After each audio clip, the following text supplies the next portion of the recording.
Hello दोस्तों, स्वागत है आप लोगों का हमारे यूट्यूब चैनल महान सर में। आज हम लेके आए हैं पॉलिटी के 15 बेस्ट क्वेश्चन। और एक एक क्वेश्चन आप लोगों को देख के लगेगा कि क्वेश्चन में दम है और आप लोग उसको कर भी पाएंगे। मैं आपसे ये ऐसी उम्मीद करता हूँ। तो शुरू करते हैं। पहला क्वेश्चन हमारा क्या है? राज्यसभा कब भंग होती है? ऑप्शन ए 4 साल, ऑप्शन बी 6 साल, और ऑप्शन सी आपका क्या है संकट काल में, और ऑप्शन डी आपका क्या है कभी नहीं। तो राज्यसभा आपकी कब भंग होती है इसमें से बताइएगा। अगर आप लोगों ने इसको सही से पढ़ा है तो तभी आप इसका सही जवाब दे पाएंगे। तो इसका आपका ऑप्शन क्या है? राज्यसभा आपकी क्या है कभी भी भंग नहीं होती है, क्योंकि भंग जो होती है वो लोकसभा होती है, राज्यसभा आपकी कभी भी भंग नहीं होती है। इसका ऑप्शन आपका क्या है? ऑप्शन डी बिल्कुल सही है। अब बढ़ते हैं नेक्स्ट क्वेश्चन की तरफ। और नेक्स्ट क्वेश्चन क्या है? भारत में मंत्री परिषद सामूहिक रूप से किसके प्रति उत्तरदायी होती है? तो जो मंत्री परिषद होती है वो ऑप्शन ए लोकसभा के प्रति जिम्मेदार होती है, संसद के प्रति, राष्ट्रपति के प्रति, या फिर राज्यसभा के प्रति। तो मंत्री परिषद जो होती है दोस्तों, आपने पढ़ा होगा पॉलिटी में। अगर पॉलिटी आपने पढ़ी है तो आप लोगों को पता होगा कि ये आपकी किसके प्रति जिम्मेदार होती है? लोकसभा के प्रति जिम्मेदार होती है। तो ऑप्शन ए बिल्कुल सही जवाब होता है इसका। ये लोकसभा के प्रति जिम्मेदार होती है। ऑप्शन और अगला जो क्वेश्चन हमारा क्या है? भारतीय संविधान द्वारा मौलिक अधिकार दिए गए हैं। तो भारतीय संविधान में क्या है? कुछ मौलिक आपके अधिकार हैं, फंडामेंटल आपके क्या है राइट दिए गए हैं। तो ये फंडामेंटल राइट किसको दिए गए हैं? भारत के वयस्क नागरिकों को दिए गए यानी जो 18+ हैं। भारत के समस्त नागरिकों को दिए गए हैं यानी कि कोई भी हो। केंद्रीय सरकार को दिए गए हैं, राज्य सरकारों को दिए गए हैं। तो ये आपके किसको दिए गए हैं? भारत के एक एक नागरिक को फंडामेंटल राइट प्राप्त हैं। चाहे वो बच्चा हो, बूढ़ा हो, औरत हो, मतलब कुछ भी हो, उसको क्या है ये फंडामेंटल राइट आपके प्राप्त हैं। तो ऑप्शन बी बिल्कुल सही जवाब होता है। बढ़ते हैं नेक्स्ट क्वेश्चन। नेक्स्ट क्वेश्चन क्या है? राज्य पुनर्गठन आयोग के अध्यक्ष कौन थे? तो राज्य पुनर्गठन आपका एक आयोग आया था और उस आयोग को फजल अली आयोग भी बोला गया था। तो इसके जो अध्यक्ष थे वो फजल अली थे, इसीलिए इस आयोग को फजल अली आयोग बोला गया। तो ऑप्शन ए बिल्कुल सही जवाब होता है। तो इसका सही जवाब आपका क्या है? Option A. देखते हैं सही जवाब है। अब नेक्स्ट क्वेश्चन हमारा क्या है? नेक्स्ट हमारा क्वेश्चन क्या है? 15वीं लोकसभा में अनुसूचित जाति के उम्मीदवारों के लिए स्थान आरक्षित हैं, मतलब कितने स्थान आरक्षित हैं? तो इसका ऑप्शन आपका क्या था? ये आपका 15वीं लोकसभा के लिए आपका 84 आपके क्या थे? आरक्षित थे। और इसका सही ऑप्शन आपका डी है। अब नेक्स्ट क्वेश्चन क्या है? संसद की संयुक्त बैठक की अध्यक्षता कौन करता है? जो संसद होती है उसकी जो आपकी क्या कहते हैं एक तरीके से कंबाइंड मीटिंग होती है, तो उसकी जो आपकी अध्यक्षता करता है वो कौन करता है? प्रधानमंत्री करता है, राष्ट्रपति करता है, लोकसभा करता है, या फिर मुख्यमंत्री। देखिए संसद की जो संयुक्त बैठक होती है उसको बुलाता तो आपका राष्ट्रपति है, लेकिन जो उसकी अध्यक्षता करता है वो आपका लोकसभा का स्पीकर करता है। लोकसभा अध्यक्ष ही इसकी क्या करता है?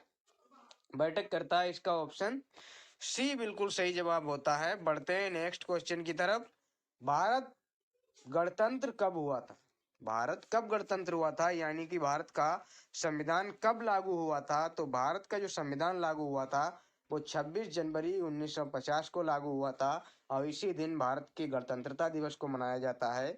भारत का गणतंत्रता दिवस यही होता है। तो इसका ऑप्शन आपका ए होने वाला है। देखते हैं सही जवाब आपका क्या है। ऑप्शन ए बिल्कुल राइट जवाब है। भारतीय संविधान में मौलिक कर्तव्य कब सम्मिलित किए गए? जो मौलिक कर्तव्य हैं यानी कि फंडामेंटल ड्यूटीज हैं, ये आपकी कब आई थी? तो भारत के संविधान में जो मौलिक कर्तव्य हैं ये कब जोड़े गए थे? ये आपके जोड़े गए थे। इसका जो ऑप्शन सही होने वाला है, थोड़ा सा डाउट लग रहा है लेकिन मैं आप लोगों को बताता हूँ। यहाँ पे इसका जो सही ऑप्शन होने वाला है वो आपका क्या होने वाला है? 1976 होगा। अब मुझे देखिए मैं आपको बताता हूँ, फंडामेंटल जो राइट है, फंडामेंटल राइट वो तो आपके दिए ही हुए थे, लेकिन जो फंडामेंटल आपके जो ड्यूटीज हैं वो आपके कब जोड़े गए? इसका सही ऑप्शन आपका क्या है? 1976 मुझे लग रहा था, और बिल्कुल इसका सही जवाब क्या है? 1976 ही है। क्या है? फंडामेंटल राइट जोड़े गए थे। बढ़ते हैं नेक्स्ट क्वेश्चन की तरफ। और नेक्स्ट हमारा क्वेश्चन क्या है, कौन सी धारा संसद तथा राज्य विधानमंडलों में अनुसूचित जातियों के लिए सीटों का आरक्षण बताती है? तो कौन सी वो धारा है जो सीटों का आरक्षण करती है अनुसूचित यानी कि एससी जातियों के लिए राज्य और विधान मतलब राज्य विधानमंडल और संसद के बीच? तो इसका जो सही आंसर मुझे लग रहा है ऑप्शन डी बिल्कुल सही जवाब है इसका। क्या है ऑप्शन डी, 330 धारा और 332 धारा क्या है, यही सीटों का आवंटन करती है। सही ऑप्शन आपका डी है। बढ़ते हैं नेक्स्ट क्वेश्चन, पंचायती राज प्रणाली में महिलाओं के लिए कितनी प्रतिशत सीटें आरक्षित हैं? 50%, 47%, 33%, 37%? ऑप्शन सी बिल्कुल सही जवाब होगा, 33% सीटें इसके लिए आरक्षित हैं। अब देखते हैं नेक्स्ट क्वेश्चन क्या है, भारत में मंत्रिमंडल सामूहिक रूप से जवाबदेह होता है। अभी हमने पढ़ा था एक नोट पिछले क्वेश्चन में, क्या पढ़ा था हमने, लोकसभा के प्रति ये जिम्मेदार होता है या जवाबदेह होता है। सही ऑप्शन आपका लोकसभा। नेक्स्ट क्वेश्चन, उच्च न्यायालय के न्यायाधीशों की नियुक्ति कौन करता है? जो आपके हाई कोर्ट के न्यायाधीश होते हैं उनकी नियुक्ति आपका कौन करता है? सर्वोच्च न्यायालय करता है या प्रधानमंत्री करता है या राष्ट्रपति करता है या मुख्यमंत्री करता है? तो इनकी जो आपकी नियुक्ति करता है वो आपका कौन करता है? राष्ट्रपति करता है। इनकी नियुक्ति कौन करता है? राष्ट्रपति ही नियुक्ति करता है। सही ऑप्शन आपका क्या है? सी है। बढ़ते हैं नेक्स्ट क्वेश्चन, भारतीय गणतंत्र में किसी राज्य की सदस्यता है? भारतीय जो गणतंत्र है उसमें जो राज्य की सदस्यता है वो ऐच्छिक है, अनिवार्य है, स्थायी है, पसंद है, क्या है? तो इसमें गणतंत्र में किसी भी राज्य की जो सदस्यता है वो कैसी होनी चाहिए? अनिवार्य सदस्यता होनी चाहिए, तभी वो क्या है भारत का गणतंत्र में शामिल हो सकता है। इसका सही ऑप्शन आपका क्या है? ऑप्शन ए है बिल्कुल सही जवाब। नेक्स्ट क्वेश्चन, निम्नलिखित में से कौन सा राज्य का घटक नहीं है? राज्य के दोस्तों 4 घटक होते हैं। एक तो आपका क्या होता है, जनता होता है, तो ये इसमें दिया हुआ है। एक आपका क्या होता है, भूभाग यानी निश्चित भूभाग, ये भी आपका दिया हुआ है।